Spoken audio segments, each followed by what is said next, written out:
اعوذ باللہ من الشیطان الرجیم بسم اللہ الرحمن الرحیم ان اللہ وملائکتہ یصلون علی النبی یا ایھا الذین آمنوا صلوا علیہ وسلموا تسلیما اللہم صل علی سیدنا ونبینا وشفیعنا ومولانا محمد وعلی آل محمد وبارک وسلم۔ محترم خواتین و حضرات، السلام علیکم۔ روح رمضان کے ساتھ ایک بار پھر حاضر میں ہوں آپ کا میزبان انیق احمد۔ پاکستان میں 9ویں روزے کا آغاز ہو رہا ہے۔ تلاوت قرآن کریم سے ہم آغاز کرتے ہیں، سحر کی نشریات ہوں یا افطار کی۔ آج کا موضوع دعا کی حقیقت، دعا مانگنے کے آداب، دعا کے تعلق سے اللہ تعالیٰ کیا فرما رہا ہے؟ وَقَالَ رَبُّكُمْ ادْعُونِي أَسْتَجِبْ لَكُمْ إِنَّ الَّذِينَ يَسْتَكْبِرُونَ عَنْ عِبَادَتِي سَيَدْخُلُونَ جَهَنَّمَ دَاخِرِينَ۔ خواتین و حضرات، سورہ مومن کی آیت نمبر 60 کی تلاوت کرنے کی سعادت حاصل کر رہے ہیں قاری محمد اکبر مالکی صاحب۔ قاری صاحب۔ اعوذ باللہ من الشیطان الرجیم،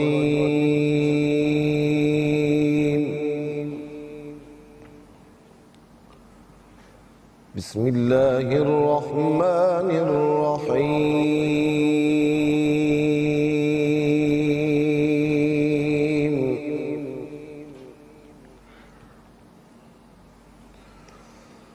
وقال ربكم ادعوني أستجب لكم۔ ما شاء اللہ۔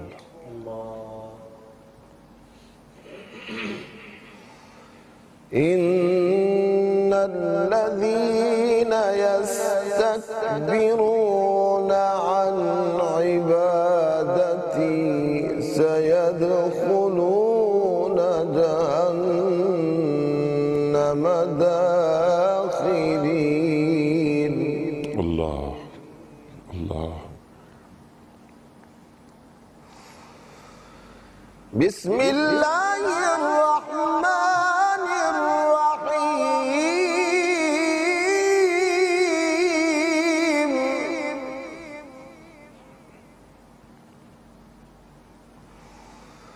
وقال ربكم ادعوني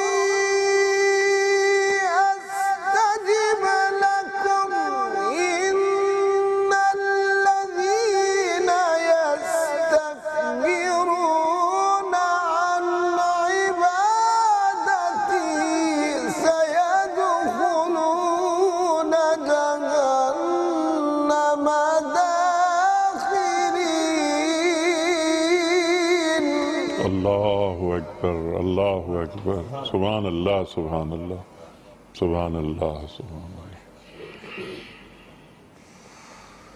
وقال ربكم ادعوني أستجب لكم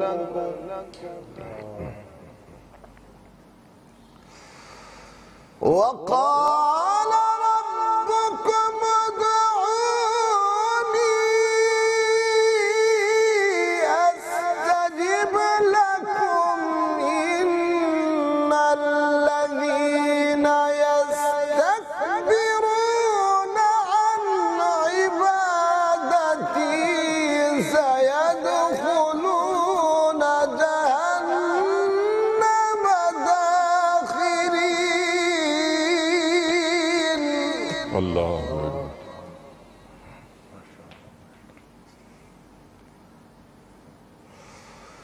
إن الذين يستكبرون عن عبادتي سيدخلون جهنم داخرين۔ صدق الله العظيم۔ ماشاءاللہ ماشاءاللہ قاری صاحب، سبحان اللہ سبحان اللہ۔ خواتین و حضرات، قاری صاحب نے سورہ مومن کی آیت نمبر 60 کی تلاوت کرنے کی سعادت حاصل کی۔ ترجمہ پیش کر رہا ہوں۔ اور تمہارے پروردگار نے کہا ہے کہ مجھے پکارو، میں تمہاری دعائیں قبول کروں گا۔ بے شک جو لوگ تکبر کی بنا پر میری عبادت سے منہ موڑتے ہیں وہ ذلیل ہو کر جہنم میں داخل ہوں گے۔ صدق اللہ العظیم۔ نعت رسول مقبول صلی اللہ علیہ وآلہ وسلم کے لیے فیصل حسن نقشبندی۔ صلی اللہ علیک یا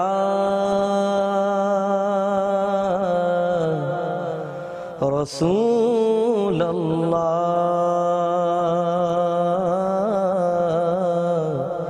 وسلم علیک یا حبیب اللہ۔ کوئی مثل مصطفیٰ کا، کوئی مثل مصطفیٰ کا کبھی تھا نہ ہے نہ ہوگا، کبھی تھا نہ ہے نہ ہوگا،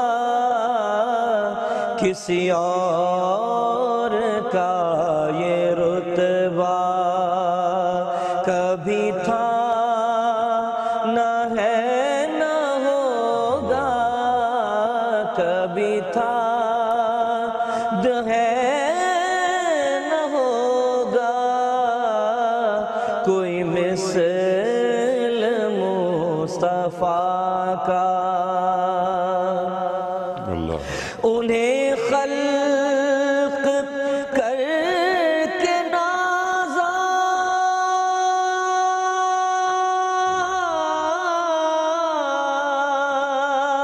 ہوا، خود ہی دست قدرت، انہیں خلق کر کے نازا ہوا، خود ہی دست قدرت، کوئی شاہکار ایسا کبھی تھا نہ ہے نہ ہوگا، کبھی تھا نہ ہے نہ ہوگا، کوئی شاہکار ایسا۔ میرے طاق جام نسبت کے چراغ جل رہے ہیں، میرے طاق جام نسبت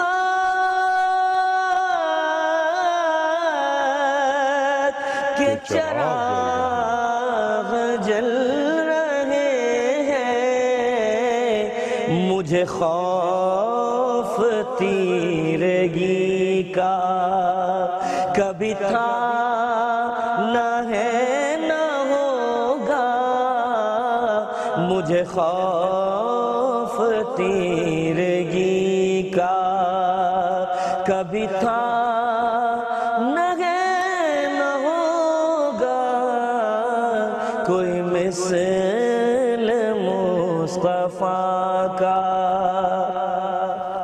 میرے دامن طلب کو ہے انہی کے در سے نسبت، میرے دامن طلب کو ہے انہی کے در سے نسبت، کسی اور در سے رشتہ کبھی تھا نہ ہے نہ ہوگا، کبھی تھا نہ ہے نہ ہوگا، کوئی مثل مصطفیٰ کا۔ ماشاءاللہ جزاک اللہ فیصل حسن نقشبندی صاحب۔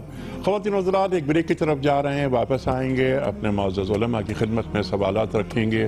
موضوع آج کا دعا، الدعاء مخ العبادہ، دعا عبادت کا مغز ہے۔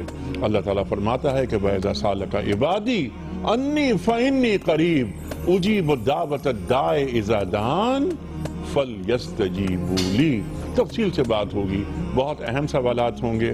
دعا مانگنے کے آداب کیا ہیں، ایک یقین کے ساتھ دعا کیسے مانگی جاتی ہے، دعا لب پر آتی ہے تو لفظ بنتی ہے، آنکھ میں آتی ہے تو آنسو بنتی ہے۔ تفصیل سے بات کریں گے ایک بریک کے بعد۔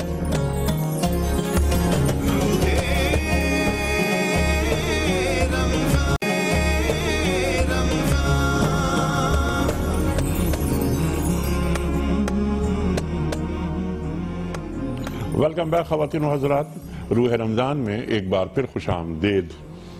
تشریف فرمائیں محترم ڈاکٹر محمد حماد لکھوی صاحب، ہمارے خصوصی مہمان تشریف لائیں لاہور سے، ممتاز عالم دین، ممتاز اسکالر، پروفیسر پنجاب یونیورسٹی۔ ہمارے دوسرے مہمان، ہمارے محبوب، بڑا ممتاز نام ہمارے ملک کا، محترم مولانا شجاع الدین شیخ صاحب۔ دونوں مہمانوں کو خوش آمدید کہتا ہوں۔ ڈاکٹر صاحب، آپ سے آغاز کرتے ہیں۔ آج کا موضوع دعا۔ ایک تو قاری صاحب نے تلاوت فرمائی آیت سورہ مومن کی آیت نمبر 60۔ قدم قدم پر ہمیں ملتا ہے کہ دعا مانگنے کا، کہ اس عمل کو اللہ تعالیٰ بہت پسند کرتا ہے۔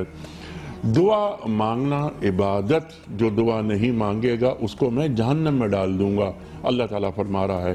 یعنی جو دعا نہیں مانگتے، محرومی تو ہے ہی ہے، لیکن اللہ تعالیٰ کی ناراضگی کا بھی موجب ہے۔ اللہ اکبر۔ ارشاد۔ بسم اللہ الرحمن الرحیم۔ دیکھیں، جیسے آپ نے فرمایا اور یہ آیت جو ہم نے سنی قرآن پاک کی کہ جو دعا نہیں مانگتے اللہ تعالیٰ ان سے ناراض ہوتا ہے، اصل میں سمجھنا یہ چاہیے کہ دعا کیا ہے۔ ٹھیک۔ الدعاء مخ العبادہ آپ نے فرمایا، نبی کریم صلی اللہ علیہ وسلم کا فرمان ہے۔ صلی اللہ علیہ وسلم۔ تو اس کا مطلب یہ ہے کہ عبادت بنیادی طور پر اللہ کی جو ہم کرتے ہیں وہ دو قسم کی ہے۔ ٹھیک۔ ایک تو عبادت وہ ہے جس کے لیے ہمیں مخصوص طریقہ بتا دیا گیا اور ہمیں اس کے اوقات بتا دیے گئے، مقامات بتا دیے گئے، اور وہ اس مخصوص طریقے، مقام یا اوقات کے ساتھ منسوب ہو گئے۔ عبادت کا دوسرا حصہ ہے جس کا تعلق دعا کے ساتھ ہے، اور اس کے لیے کوئی وقت مقرر نہیں کیا گیا، اگرچہ کچھ فضیلت والے اوقات بتا دیے کہ اس میں دعا کی قبولیت زیادہ ہے، لیکن ویسے یہ دعا مانگنے کے لیے کوئی وقت مقرر ہی نہیں کیا گیا، بلکہ اللہ تعالیٰ نے فرمایا کہ وَإِذَا سَأَلَكَ عِبَادِي عَنِّي فَإِنِّي قَرِيبٌ أُجِيبُ دَعْوَةَ الدَّاعِ إِذَا دَعَانِ، کہ جب بھی میرا بندہ مجھے پکارے گا تو اجیب دعوت الداعی، ہر پکارنے والے کی پکار کا میں جواب دیتا ہوں، اذا دعان، جب بھی وہ مجھے پکارے۔ اب یہاں پہ اجیب فرمایا ہے، اسمع نہیں فرمایا، کہ میں اسمع ہوتا تو اس کا مطلب یہ ہوتا کہ اللہ تعالیٰ سنتا ہے ہر ایک کی اور قبول نہیں کرتا، بلکہ فرمایا اجیب دعوت الداعی اذا دعان، میں ہر ایک کی قبول کرتا ہوں۔ اب مسئلہ یہ ہے کہ آپ نے ایک بات فرمائی تھی انٹرو میں شاید، کہ جو دعا زبان پہ آتی ہے تو الفاظ بن جاتی ہے، اور دعا جب آنکھ میں آتی ہے تو آنسو بن جاتی۔ دیکھیں، بات یہ ہے کہ میرے خیال میں دعا زبان سے جو ہم الفاظ مانگتے ہیں وہ جب تک دل کی پکار نہ ہو، جب اس کے ساتھ دل شامل نہ ہو، اس وقت تک وہ دعا ہوتی نہیں۔ سبحان اللہ۔ اقبال کا ایک خطبہ ہے، تیسرا خطبہ ہے غالباً، The conception of God and meaning of prayer، ذات الہیہ کا تصور اور دعا کی حقیقت۔ اللہ، اس میں اقبال نے ایک بڑی خوبصورت بات کی ہے، اور میں یہ سمجھتا ہوں وہ فقرہ میں بار بار کئی دفعہ پڑھتا ہوں اور ہر دفعہ میں اس کو سمجھنے کی کوشش کرتا ہوں کہ یہ ہے اقبال نے یہ فقرہ کیا کہا۔ تہداری۔ وہ فقرہ یہ ہے کہ وہ کہتے ہیں کہ دعا انفرادی ہو یا اجتماعی، ضمیر انسانی کی نہایت درجہ پوشیدہ آرزوؤں کی ترجمان ہے کہ کائنات کے ہولناک سکوت میں وہ اپنی پکار کا جواب سن سکے۔ کیا بات ہے۔ مطلب یہ کہ انسان جب تنہائیوں میں ہو، جب انسان ڈوبا ہوا ہو، جب انسان مایوس ہو ہر چیز سے، یہ پوری کائنات اپنے سارے شور شرابے کے باوجود، سارے ہنگامے کے باوجود، پوری کائنات اس کے سامنے بالکل ایک زیرو ہو، اس کا کوئی حقیقت نہ ہو، اور پھر وہ جس کو پکارے تو اس کی پکار کا جواب آئے تو اس کو دعا کہتے ہیں۔ اس میں اس کی اپنی انفرادیت کا احساس بھی ہوتا ہے، اس کو اپنی موجودگی کا احساس بھی ہوتا ہے، اور پھر ساتھ برتر ہستی کا ادراک بھی ہوتا ہے۔ جب تک یہ کنیکشن نہ ہو اس کو دعا نہیں کہتے۔ سبحان اللہ، سبحان اللہ، سبحان اللہ، سبحان اللہ۔ میرا خیال ہے کہ آج بہت اہم گفتگو آپ دونوں حضرات عطا فرمائیں گے۔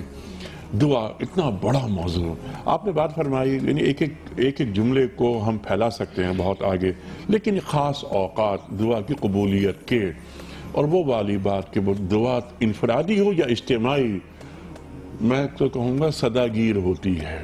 ایک بات تو یہ جواب آتا ہے اجیب دعوت الداعی اذا دعان فلیستجیبوا لی، اللہ تعالیٰ ارشاد فرما رہا ہے۔ شیخ صاحب، حضرت امام زین العابدین کا قول میں یہاں پر بڑی باتیں ذہن میں آ رہی ہیں۔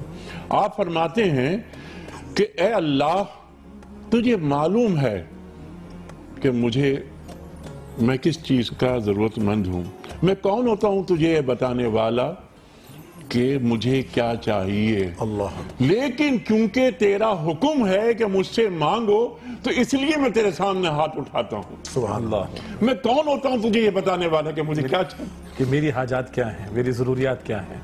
اللہ اکبر۔ نحمدہ و نصلی علی رسولہ الکریم، اما بعد، بسم اللہ الرحمن الرحیم۔ بہت اہم موضوع ہے، اور دیکھیے دعا ایک اعتبار سے کیا ہے، مجھے میری اوقات کا اندازہ ہو جائے، اللہ اور مجھے اپنے رب کی عظمتوں کا کسی درجے میں ادراک ہو جائے۔ اللہ اکبر۔ میری اوقات کا مجھے احساس ہو جائے اور میرے رب کی عظمتوں کا ادراک ہو جائے، تو اس کے بیچ جو کنیکشن ہے وہ اصل میں دعا ہے۔ اور وہ جو دو احادیث ڈاکٹر صاحب نے ہمیں سنائی کہ الدعاء هو العبادہ، الدعاء مخ العبادہ، ترمذی شریف کی روایات ہیں کہ دعا ہی عبادت ہے، اور دعا ہی عبادت کا مغز اور اس کا اصل حاصل ہے۔ پرسوں جب ڈاکٹر صاحب بیان فرما رہے تھے عبادت کے تصور کو، تو وہ بڑی خوبصورت تشریح آئی تھی کہ غایت درجے کی تو محبت ہو اللہ سبحانہ وتعالی سے، اور تذلل یعنی اپنے آپ کو انتہائی درجے بچھا دینا، یہ بچ جانے اور گر جانے کی انتہا ہے جو دعا میں بندے کو میسر آتی ہے۔ گویا یہی عبادت ہے، یہی عبادت کا جوہر ہے، اس کا جسٹ ہے، اس کا حاصل ہے، اس کا خلاصہ ہے۔ تو جب بندہ ہاتھ پھیلا دیتا ہے رب کائنات کے سامنے، اچھا بندے کی عظمت بھی اس میں ہے کہ وہ رب العالمین کے سامنے ہاتھ پھیلائے۔ یہ تو بندہ اپنے شرف سے گراتا ہے اپنے آپ کو، اور اپنے اکرام کو ٹھکراتا ہے جب وہ رب کائنات کے بجائے اپنی جیسی مخلوق سے امیدیں وابستہ کرے اور اپنی جیسی مخلوق کو پکارنا شروع کر دے، تو وہ بندے کے شرف سے گویا کہ اپنے آپ کو گراتا ہے۔ تو گویا دعا میں اگر ایک طرف تذلل بھی ہے، جھک جانا بھی ہے، بچ جانا بھی ہے، تو دوسری طرف خود بندے کا اکرام بھی ہے اور اعزاز بھی ہے کہ وہ رب حقیقی کے ہی سامنے اپنے آپ کو بچھا رہا ہے اور اس کے سامنے ہاتھ پھیلا رہا ہے۔ میں ایک حدیث چاہوں گا کہ وہ بھی ہمارے سامنے رہے، ہے تو بہت طویل حدیث۔ رب کائنات فرماتے ہیں کہ اے میرے بندو، تمہارے، مسلم شریف کی روایت اور حدیث قدسی ہے، اے میرے بندو، تمہارے سارے کے سارے جنات اور تمہارے سارے کے سارے انسان اول سے آخر تک، آج یعنی بات یہ کہ میں عرض کیا کرتا ہوں کہ ہم لوگ اللہ سبحانہ تعالیٰ کو انڈر اسٹیمیٹ کر رہے ہوتے ہیں، مانگنے کے اندر بھی کنجوس ہوتے ہیں، بہت ہی چھوٹی سوچ کے ساتھ مانگ رہے ہوتے ہیں، انڈر اسٹیمیٹ کر رہے ہوتے ہیں، اور بے یقینی کے ساتھ، اور بے یقینی کے ساتھ۔ اللہ فرما رہے تمہارے سارے کے سارے انسان اور تمہارے سارے کے سارے جنات اول سے لے کے آخر تک سارے کے سارے ایک چٹیل میدان میں کھڑے ہو جائیں اور سب مجھے پکاریں، اور میں سب کو، وہ انفرادی بھی آئی، اجتماعی بات بھی آئی، ان سب کو ان کے مانگنے کے مطابق سب کچھ بھی عطا کر دوں، تو میرے خزانے میں کوئی کمی واقع نہیں ہوگی۔ بس دیکھ لو کہ تم نے سمندر میں سوئی ڈالی تو سوئی پر پانی لگ کر کتنا آیا ہے۔ یہ باری تعالیٰ کی عظمتوں کا معاملہ ہے، اس کا بھی ادراک ہوگا تو پھر دعا زبان سے نہیں دل سے نکلے گی۔ سبحان اللہ۔ اور اللہ تعالیٰ سے دعا نہ مانگنا، ہاتھ نہیں اٹھانا،